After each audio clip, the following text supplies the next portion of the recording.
Hello, I'm Anna, and this is Stefan. Hello. So we founded, as Ranjan said, we founded and now run Landmark Projects, which is an investment and development company in London. And we've accelerated quite fast since we started just over 18 months ago. And that has all been through JVs, which is why we're here to share some of the lessons that we've learned about working with other people, doing joint ventures, and hopefully help you with whatever property ventures you're doing to understand the value of working with other people, but also watch out for the pitfalls. So that's what we're going to cover. There's some information about us, well formatted behind, but the main point is that we've kind of gone from nothing to building out 70 units at the moment, worth about £7 million, along the way sourcing about £5 million worth of deals across 30 properties for our investors. And so we've worked quite closely with a lot of different people, but the most valuable thing about it has been partnering with people and treating things as a joint venture. So that's what we're going to talk about. I think we'll do Q&A afterwards, but we've only got 10 minutes. We'll try and race through as much of the content as we can and then leave questions till the end if that works. We've got our time, man. So joint ventures, I mean, everyone talks about joint ventures and they all rave about how good they are. For me, it's all about leverage. So a bit of background, 18 months ago before I met Anna, I was running 1 or 2 projects at a time. I was a complete control freak and I just couldn't, I was the bottleneck in the business. In 18 months, we've gone from 2 projects to 70 units across 4 cities and growing, mainly through being able to leverage other people's time, resource, skills, and build the business that way. So you're not just JVing on money. That's typically what everyone focuses on. Obviously, we do that. We've raised over probably about 3.5, 4 million now from private high net worth individuals. And obviously, we don't have those level of funds, so we need that money. But we JV on a hell of a lot more than that. So time. Time was one thing that I was hugely time poor. I was trying to do all the sourcing, all the bathrooms. I was arguing out trying to save £20 more on a set of taps when actually I should have been worrying about where my next £1 million deal was coming from. Your time is much better spent there. So work out whose time you can use better. And there are probably people who are a lot better at it than you are anyway.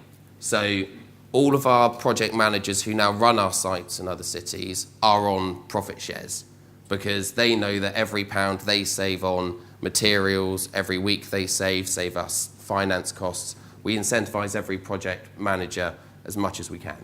Yeah.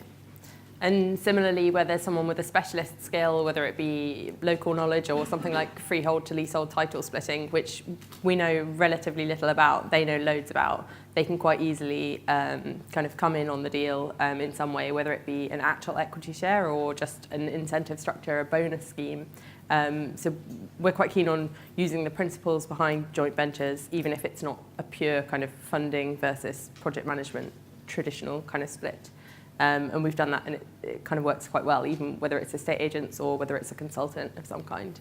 And it means you don't have to run a huge company. The turnover of our company at the moment is about 7 to 8 million, which sounds like a lot of money and there's only 2 of us and we're still fairly young. But it's because you've got a good team of people around you you can call on and you can trust upon, because everyone knows that we're all incentivized in the same way.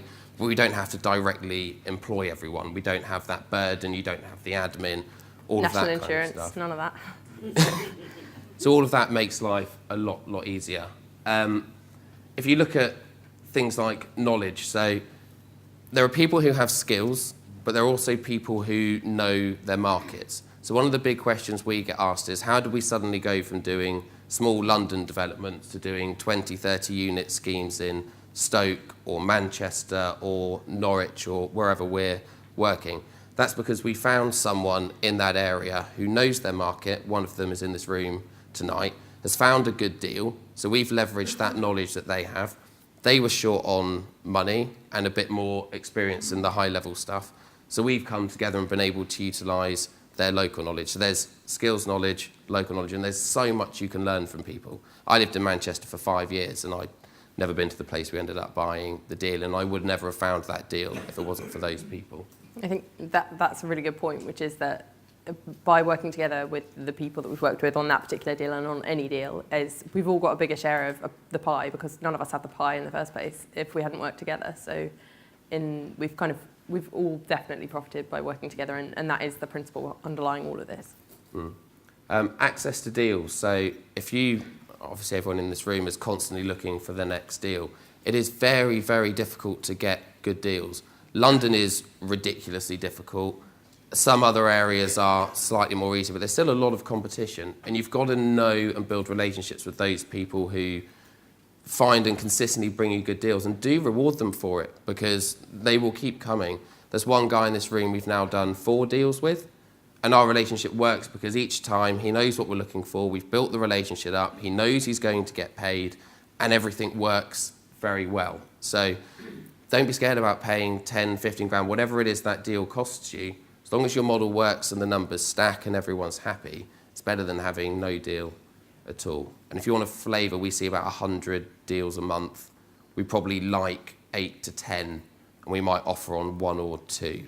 So if you're worried that you're not seeing enough good deals, you really need to get a huge churn of deals through, because there's a lot of crap out there.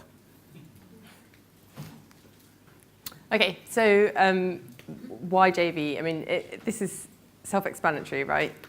You get more profit and faster, and you can accelerate your business, and that is brilliant. So we couldn't recommend it high enough. Specifically, if you've got a specific goal in mind, you're likely to achieve it faster and easier without so much hassle. By working with other people that you can leverage their value and they can leverage yours, be that money or a particular skill. Everyone's life is easier, and everyone's life is rewarded better, or more profitable.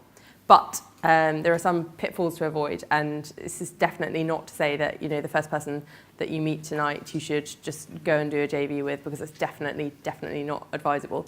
There's lots of things to avoid, and some of these we sort of realised through our experience. Some of it is from people we know who've come to us sort of saying, oh, what do I do with this situation? This has happened. Yeah, we don't want to play devil's advocate, but everyone, the main notes you hear about JVs are they're brilliant, they're brilliant, they're brilliant, you'll make tons more money. In reality, they're also a huge headache if you don't do things right. Each JV is with a different person who has completely different drivers, emotions, ways of working, and there's so much else that goes around a JV. So we want to spend the most time on this, because this is probably most of the mistakes and the things that will cost you money. And if we can save you even 500 quid on one mistake, it's worth your time. So people, every JV involves people, whether it's your investor, your sourcer, your builder. You have to make sure you're on the same page. So me and Anna both had previous business partners. We've got 2 minutes left. Okay, we both had different business partners before. It wasn't until we realised our objectives were aligned that we really started motoring.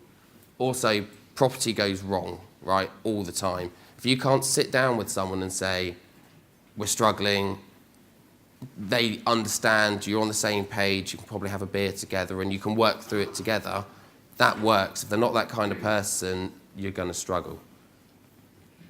Contracts is definitely you. Yeah. So obviously it's recommended to use a solicitor. The other thing is, though, it's worth thinking about the bigger picture, because even a contract drawn up by a solicitor for a JV might not include all of the worst case scenarios. So you need to put your kind of high level hat on and look at what's the worst case that happens, like a JV partner dies or divorces and needs their money back or something. What even happens in that situation? If you haven't thought it through, then it'll sting you if it does happen. And I don't speak legalese either, Anna does. So we've had people send us contracts and be like, I signed this, but I don't actually know what it means. We've also only got 1 minute. Let's pick out the main ones. Do due diligence on everyone. It's similar to what James was saying about UPAD and the agents. We interviewed over 35 project managers before we picked 3 across the country. Reputation's important, but there are lots of people with names and brands. Get to know the person, their background, their history. You do hear a lot of horror stories. And do get references from as many people as you can. Yeah. And by all means JV and leverage other people's time and share the responsibility. But remember, you are the guys, if it all hits the fan, it's your neck on the line. So hand out that responsibility, but always maintain that oversight. We've had a lot of things go wrong and suddenly have to look very introspectively and go, do you know what? Maybe we gave them a bit too much rope. Maybe we weren't strong enough on our KPIs or how we were managing them. So there's a fine balance between kind of giving them rope and then it all going completely wrong. We'll do a lot more. I think, are we doing questions now? No, we're doing questions of Fine. the Q&A panel. So we've been cut off. But if you have any questions on any of that. And if you, questions later, social media now. So we're always on it. Take a photo of our email addresses as well, because that's the best way to get us, and we don't have to hand you out hundreds of business cards that you'll end up losing. Because Stefan's left his at home. Yeah, I've left mine at home. Brilliant. Thank you very much. Sorry, thanks guys.